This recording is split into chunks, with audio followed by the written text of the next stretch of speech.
How can you travel between nothing as light travels suddenly? Suddenly I was travelling between light and night and layers of light and travelling between empty motorcycles ridden only by light. Suddenly I was travelling between situations, between states of being, travelling between conditions, and suddenly I was travelling between seconds, between layers of seconds, conditions. I was travelling between trees in seconds and livers in England. Suddenly I'm travelling between lands where the feelings all died to fantastic lands where people still felt things. Suddenly I'm travelling between epics and sonnets bucolic, between rondeaus, villanelles, quatrains and centros, between staves and madrigals. Suddenly travelling between iambics, dactyls, spondies and trochees sung by monkeys. Suddenly I'm travelling between backdoors and troubadours. Suddenly I'm travelling between Dickens and Bronte and Dostoevsky, travelling between flatness and concavities and heavy metal armies. Suddenly I'm travelling between restrictions and permissions, between intermissions, long intermissions. Suddenly I'm travelling between sexual positions and loud fanny ignitions. Also suddenly I'm travelling between eons, and suddenly I was travelling between buttholes, between shitholes and shitheads and dipsticks in pussy wagons, pussying a pushy wagon. Suddenly between shitheads and arsehole, fuck me, I was travelling so suddenly. Suddenly I was travelling between wings and wangs and waves of wangs and situations of seconds and eons of wangs. And suddenly I was travelling between light waves and particles of light waves in waves of wangs and waiting. And suddenly no waiting. I'm travelling between pedestrians, between waving pedestrians and waves of pedestrians, between layers of seconds of pedestrians, and suddenly I'm travelling between pedestrian equestrians. Suddenly I'm travelling between forests of equestrians and waves and waves and waves of equestrians, and suddenly I get the feeling I'm surrounded by horses, asses, bright shiny horses, asses, bright shiny asses with their arseholes all in flames.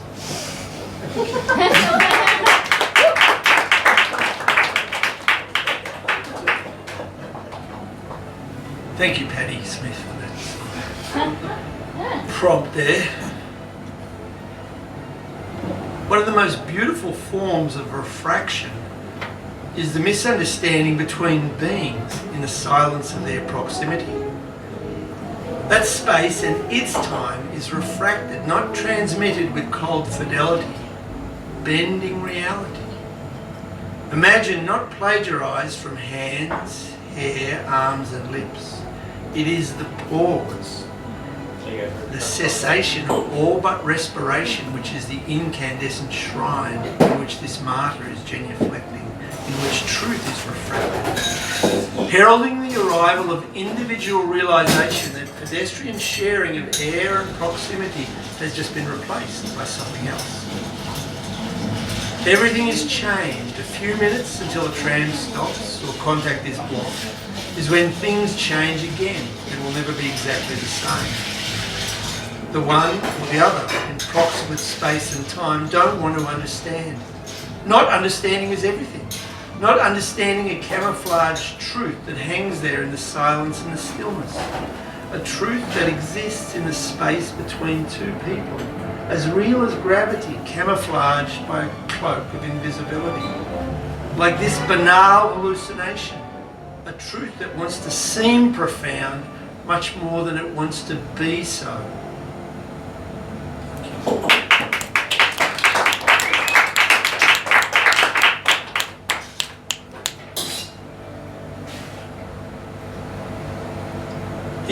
He blew his brains out. Bukowski often wrote, he is not just a pronoun, but a son who has two sisters who live in Maine. He used to visit the track and sometimes lied bombed on a busy city pavement in his grey coat with his nose running into the pavement, holding a tube of sweetened condensed milk in his left hand, his hat off and no money in it. His brains out of his skull. Some of it on the outside of his skull and some of it on the bedside table, and some of his brains were on the wall, which was all pretty distasteful, although I won't stop reading his poetry. His brains were on the wall is now in 15-foot letters down the side of a mid-city skyscraper. Each word on a floor, all caps, on those great sheets of reflective glass with a violet tint, on the building where he used to live, which is very avant-garde, although that wasn't what he meant.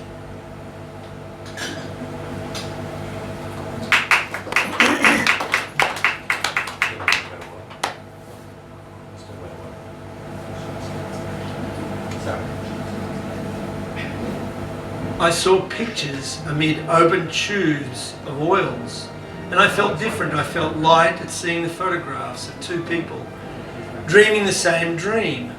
Light at people who knew they were watching something they could not bear without cutting themselves apart, with sleep and kisses and arms around their soft bellies like lullabies between the legs. A breath of young green trees, a curly hair caught between a lip and a tongue. After all of love had punished itself, thinking on innocence and the changing morality. Write of this in a memoir of two people who could have been lovers and cried yes, yes as the organ played for them both, but for the walk they never took, but for the others in the moment of separation. Inside of that single visceral arrow moment that drowns a man in tears forever. Flowers can't grow in that kind of environment. It's assault when it's not snowing. And so when you ask me how I'm positioned, I say that I'm staying in the toilet, in the literal sense, because the toilet door has a lock but no key. Safe in my outhouse against all the nakedness crying into my camera, while I hold my breath for too long, still loving what I'm doing on my practica. Tying one knot, untying another knot, untying and then tying a knot before a horn-like spike enters it from one side and twists it open. Weakened, the knot has written farewell to all bonds. All the walls have assembled below the steps when you're in Rome. Ochre and orange find the twilight in a refuge for one of us, if not the other. You're too thin now, I say, when I almost wake alone. But now it's morning, though I don't wake yet. Let me try to wake in a kiss. That is how. A mouth on mine, breathing me back to life, as if in a book, as if in my hand, as if I could die reading, of understanding within those pages. Because that is what I do know in stealth, if not in the physical act of it, inside the very fist of it.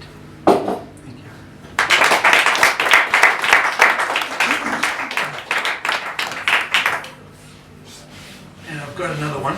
Woo!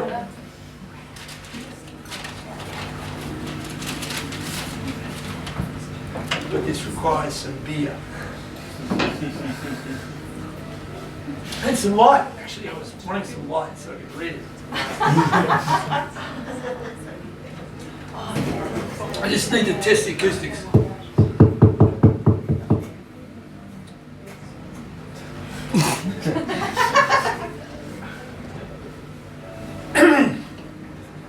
If I read too much Bukowski, I shall never work again. I shall live on pussy and social security and dream only of owning a lime green Volkswagen Beetle and a yellow shirt. If I read too much Bukowski, and there is too much Bukowski, and I intend to read all of it.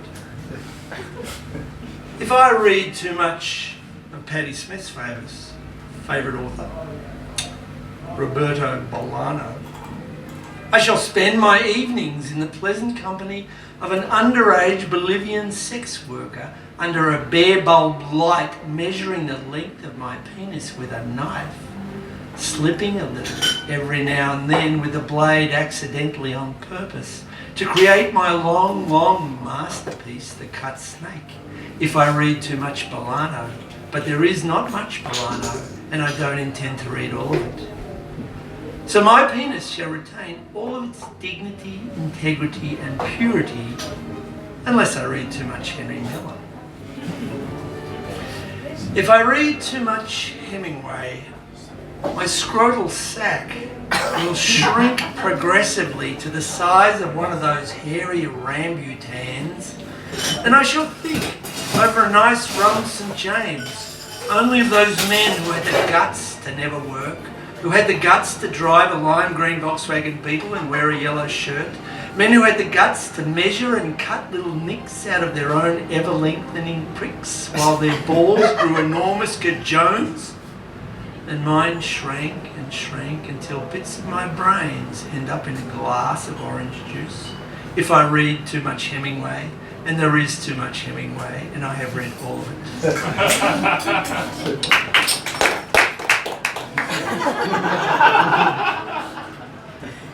Okay. If I read too much Philip Roth, I shall spend my matinees beating myself and my days under her ass, under glass, beating myself and develop a washboard stomach from all of this. So when I'm really flying, the top heavy part, and it is top heavy, will bang against the washboard and sound like this, thump, thump, thump, thump, thump, thump, thump, thump. And then at dinner, when I tell my mother and she says, "Oi, bae, it's nothing, it's nothing," I will unbuckle and unzip and fling it out onto the silk white tablecloth and with a permanent marker draw around its outline and say, "See, it's not nothing," if I read too much Roth.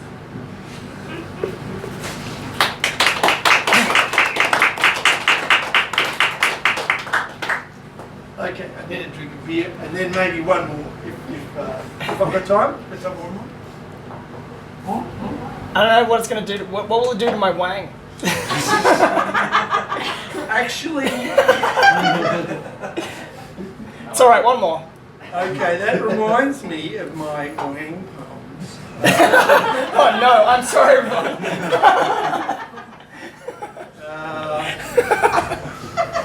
Yes. Oh my God, you brought it up. Yes. No, I didn't. Oh yes, here we are. Not really, I'm not going to go there anymore. Barbecued wang, you know. You don't want to know about it, don't go there.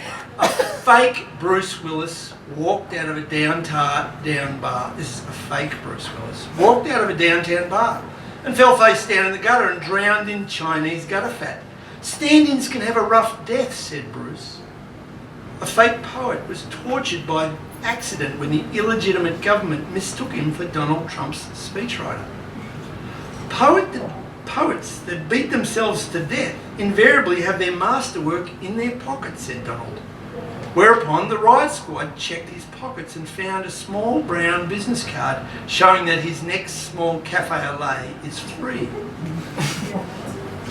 7 Japanese whalers were lured into a King's Cross brothel by 7 prominent members of the illegitimate government, whom strenuously denied that they were posing as fake whales before being hit by a shower of harpoons. Fake whales can have a rough death, said Bruce, while dining on blubber in his trendy restaurant, No Blubber.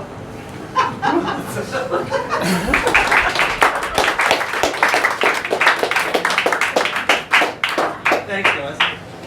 It's JP Reuben, everybody.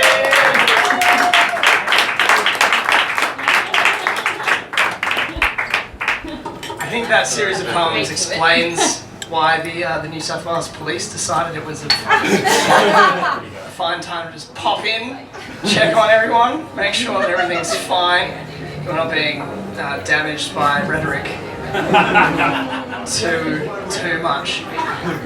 So let's keep things moving on. Let's welcome back for her second set, Caitlin Harris. Yay!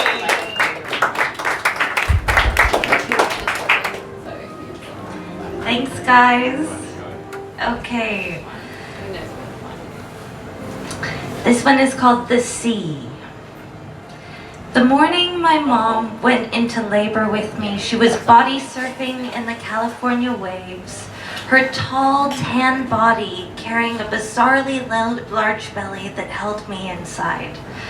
The swoosh of the waves shot us towards shore, offering a delightful respite of weightlessness. Crack, gush, whee! I picture her huge belly bumping against the sandy bottom like a skipping stone, and wonder if perhaps it had any effect on my development. Perhaps I just felt the bubbled, effervescent rumbling and whirling around my womby home, promise of a watery future. I can picture Mom making it up onto her feet, her gorgeous big grin, her kind eyes twinkling. I would see this often growing up. Mom could ride waves better than most. She would stand after a wave, her shoulders back and triumphant, beaming in her hibiscus one-piece. I'd never seen her happier, hair tousled and caked with clumps of sand and seaweed. She would be laughing, and more often than not, one of her breasts would be completely exposed, having popped out during the ride. My 11-year-old self would look on in horror from my spot behind the waves, gesticulating wildly to Mom as she moved towards me, blissfully ignorant. Tubby dads with boogie boards would look on entranced. Eventually, Mom would glance down and with an exaggerated bashfulness, slide her boob back into its cosy blossom before running towards the next wave. Strumpet, I would think, is my plump, puritanistic brow furrowed from the lack of repentance. I swam out a little further to where I couldn't stand as Mom stopped and stared out at me like a dog at the water's edge. Because although there were still a few things I didn't know about my mom, like what her hopes and dreams were, and what she had wanted to do with her life before she accidentally became impregnated with me, I did know that she never went in the ocean past her waist. Never, ever. I swam out even deeper and pretended I was a seal. I twirled my body to the left, then the right, and then I swirled into the figure 8. Mom waved at me from the shore as she patted herself with a towel, thankfully covering her boobs this time. And I waved back like this. Oh, why do seals have flat dicks? Oh, I gotta tell you guys one other joke, sorry, in between this. This one I stole from David Stairs. What's the worst thing you can hear whilst you're giving Willie Nelson a blowjob? Willie Nelson? Willie Nelson. The worst thing you can hear is, I'm not Willie Nelson. You're just blowing an old dude with pigtails. But I waved back at Mom, and then I ducked my head under the water, and when I resurfaced, I was in my early 20s and in Hawaii, taking a chance on love. Like the beginning of most love stories, a year earlier, I had met my mom's friend's son named Bo, and we had had a chat in my hot tub that had lasted for 10 hours. Bo had recently been left by his wife for a fireman and was trying to recover from alcoholism. He had 2 young sons and was still in love with his ex. This could be the one, I thought to myself, as I tried to regain feeling in my pruned fingertips. I envisioned our life together, me laughing and playing soccer with his sons, singing country songs as we barbecued tofu on the beach. When Bo left Santa Barbara and our hot tub the next morning to fly back to his home state of Hawaii, a part of my heart boarded that plane too. And as the year passed, the dreams about Bo and I started to fade until one day when my mom said that her friend, Bo's mom, had told her that Bo had said that he had had a very special hot tub experience with me, and he wished we had had more time together because who knows what could have happened. My heart went aflutter. Wait, I know how we could have more time together. I'd get on an airplane and go on holiday. For as Jane Austen will tell us, it is a truth universally acknowledged that a newly single man, having just come out of a turbulent marriage with 2 small boys and an alcohol addiction, must be in want of a wife. I rang Bo from the Maui Whole Foods parking lot, and after taking a few moments to place where he knew me from, he said it would be fun to meet up, and he'd let me know when he was free. I stared perplexed at my phone every half hour for the next week until 2 days until I was about to fly back to Sydney, and I finally got the text. Bo and I met at a sports bar. It's only made with robotic flicker of a pinball machine. As we sipped beer and Long Island iced teas, I accidentally swallowed my candied cherry when Bo told me about the nice divorcee he was seeing in Las Vegas. I desperately hoped my eyes were matching the fake plastered smile on my face. That's really great. I'm really happy for you, Bo. Yeah, Bo slurred. So what made you come to Hawaii? I just came for the water, I said and smiled. Now, having drunk too many Long Island iced teas to drive or see straight, I lay on the bottom bunk of Bo's kid's bed and stared at the dinosaur stamp mattress above, thinking about how rom-coms were rather irresponsible in their messages about romantic impulsiveness. At 6 a.m., Bo had to go to work, and so I bundled my 1 hour's slept and still buzzed body into my car, a rental car, and drove to McKenna National Park to see the beach there. I surveyed the empty parking lot for the usual dangers: rapists, murderers, and ticket inspectors. But there wasn't a soul there. As I tenderly stepped through the trees, I saw a sign on the beach that read that the lifeguard wouldn't be on duty until 8 a.m. before I emerged from the canopy onto the most stunning expanse of beach I've ever seen. I plunked down on the soft sand. My eyes were stinging from the eye makeup I had so carefully applied the night before, as tears welled in them, and I felt things. I felt silly, disappointed, sad, and really dehydrated. I peered out to the sea, my safe space, and I let out a big sigh. It was so serene. There wasn't a ripple, a wave. It was dazzling. And then I saw it. A sea turtle gliding along close to shore. How beautiful it was. I moved into the sea to follow it, my skin warm and my brain foggy, and I felt an abrupt descent into deepness where the seabed took a steep dip. I swam towards the turtle as it glided along majestically, and then in a moment it was gone. Everything was so still and quiet, and then I saw it. From out of the dead calm came the largest wave I had ever seen. I turned to try and swim to the shore, but at that moment a huge current had formed, swallowing me in towards the wave. My eyes grew large as it rose high above me. 1, 2, gasp. I shot to the bottom of the seabed using my seal moves and waved my arms and legs around to press myself as flush to the seabed as I could. I wasn't anxious, I was scared. All was silent, then smash. The wave crashed upon me like Jeffrey Rush playing David Helfgott playing the piano keys. It pounded me repeatedly from the top of my head to the tips of my toes.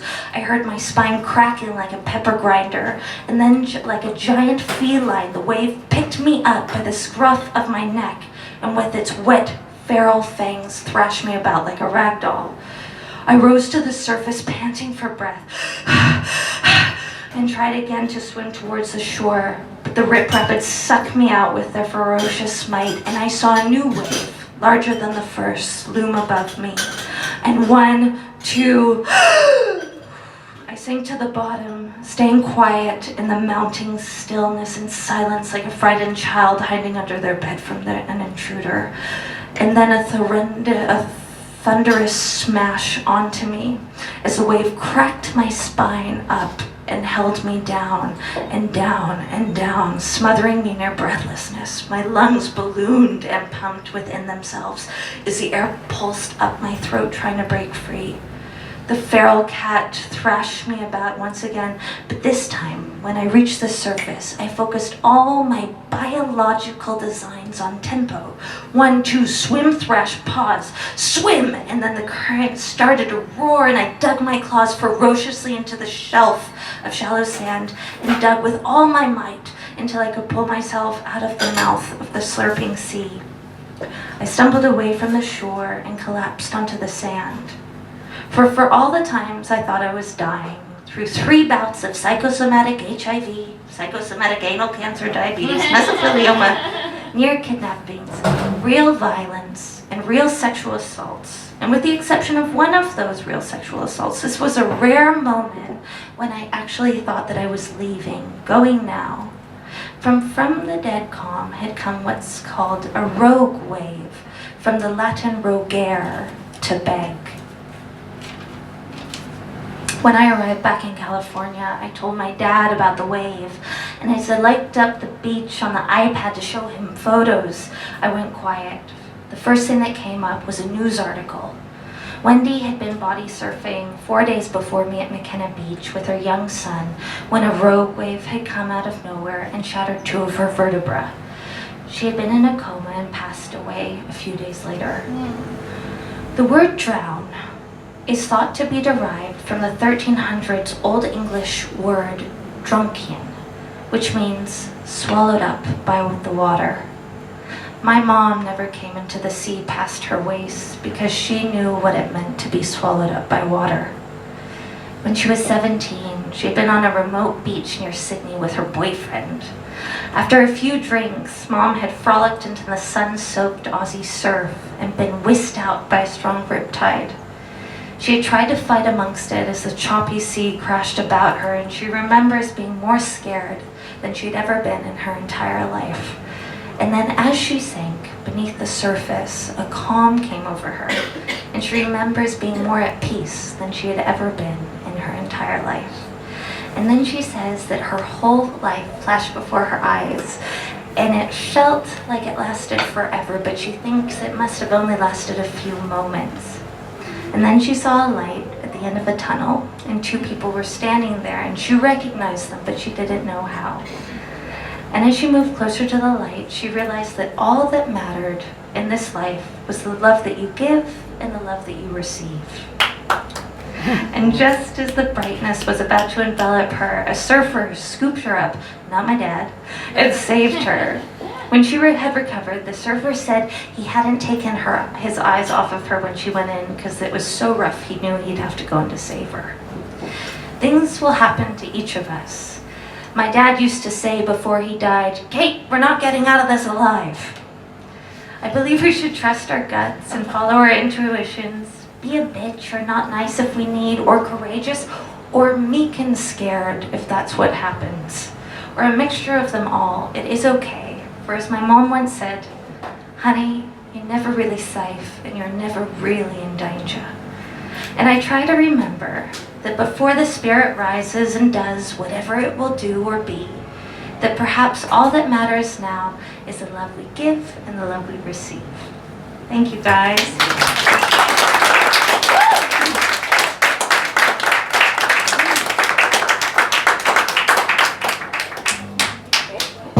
Oh, wait 1 second, ladies and gentlemen. Trying to plug that in, Finn. Just whilst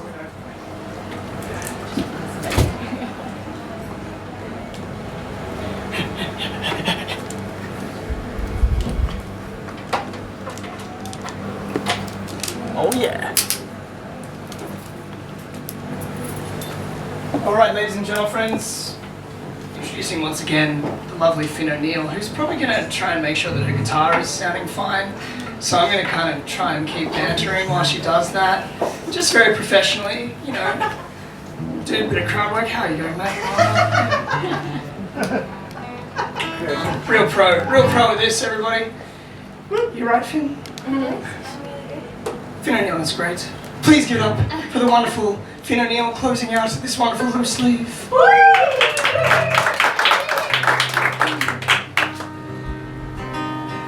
Alright, so these next songs are more Taylor Swift than my last few.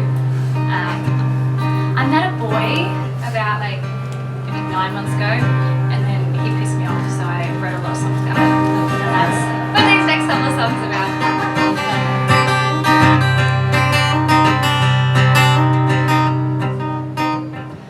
I'll buy a new wardrobe, so nothing nowhere has ever been taken off by you, and I'll cut my hair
a heart attack. And I'm all in on nothing, straight from the beginning. Oh, maybe that's my undoing. Feels like I've wasted my time, but I only wanted to learn. Oh, you said love only with half of your heart. What an impossible start. You said love only with half of your heart. We won't get far with such an impossible start. We won't get it far. We won't get it far. We won't get any further than where we were at the start. And I know it's my undoing, straight in from the beginning. No, we won't get any further than where we were at the start. And we won't get far. We won't get far. We won't get any further than where we were at the start. And I know it's my undoing, straight in from the beginning. We won't get far with such an impossible start.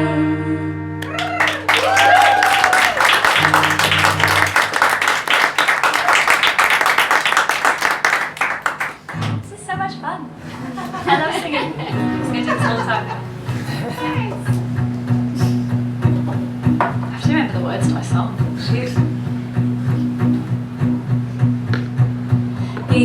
No, that's not it. That's the second verse. Hold on. Working in the daytime, playing in the nighttime, writing all these new lines. I'll say I'm doing just fine.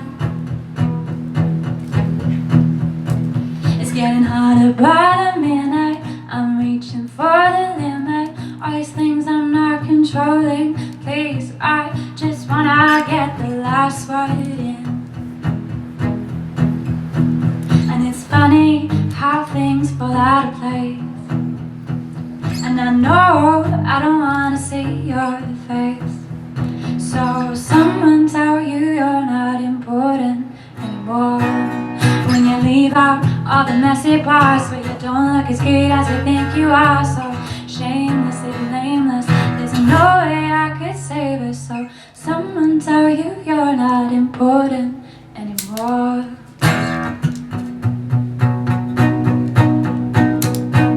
Eating, sleeping, breathing, playing at the deep end. Don't understand what I'm hearing. Always cleaning up this mess you're leaving.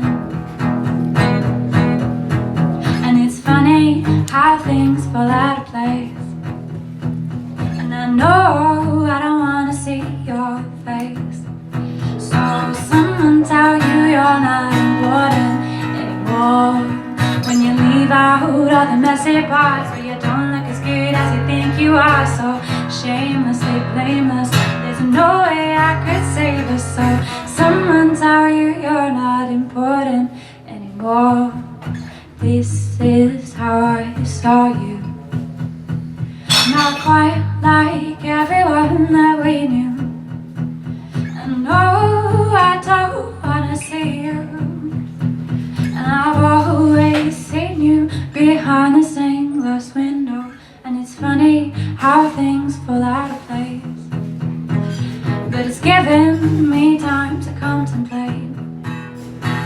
And I tell you I enjoy all this new space. 'Cause I know I don't wanna see your face. So someone tell you you're not important anymore. When you leave out all the messy parts where you don't look as good as you think you are. So shamelessly nameless, there's no way I could save us. There's no way I could save us. There's no way I could save us. There's no way I could save us. There's no way I could save us. So someone tell you you're not important anymore.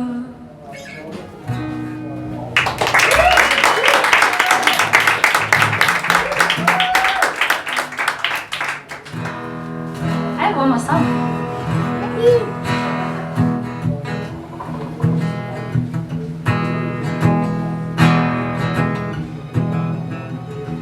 Dip my toes in the water, but I can't hold you. I've gotta teach myself how to swim. This world leaves me aching to keep making all these new beginnings. It's a war with myself. Don't wanna fight any more battles if I can help it. So I pull back when I feel myself falling through the cracks. And you know I didn't want it to be like that, be like that, be like that. So I pull back, pull back, pull back.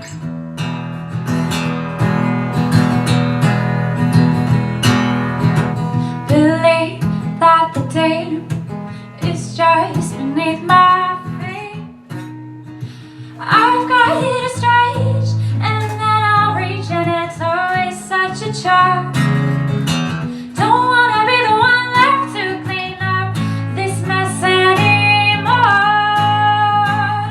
So I pull back when it hits me like a heart attack.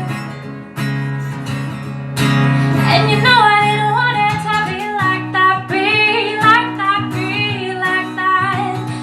So I pull back, pull back, pull back when I feel myself falling through the cracks. And you know I didn't want it to be like that, be like that, be like that. So I pull back, oh, coasting so high on disbelief, daydreaming that it didn't end like this. It's a mess I don't wanna clean. I've washed the dirt from my hands, so let me be. It's a war with myself. Don't wanna fight any more battles if I can help it. So I pull back when it hits me like a heart attack. And you know I never meant for it to be like that, be like that, be like that. So I pull back, and I pull back when I feel myself falling through the cracks. And you know I never meant for it to be like that, be like that, be like that. So I pull back, dip my toes in the water, but I can't hold you. I've got to teach myself how to swim.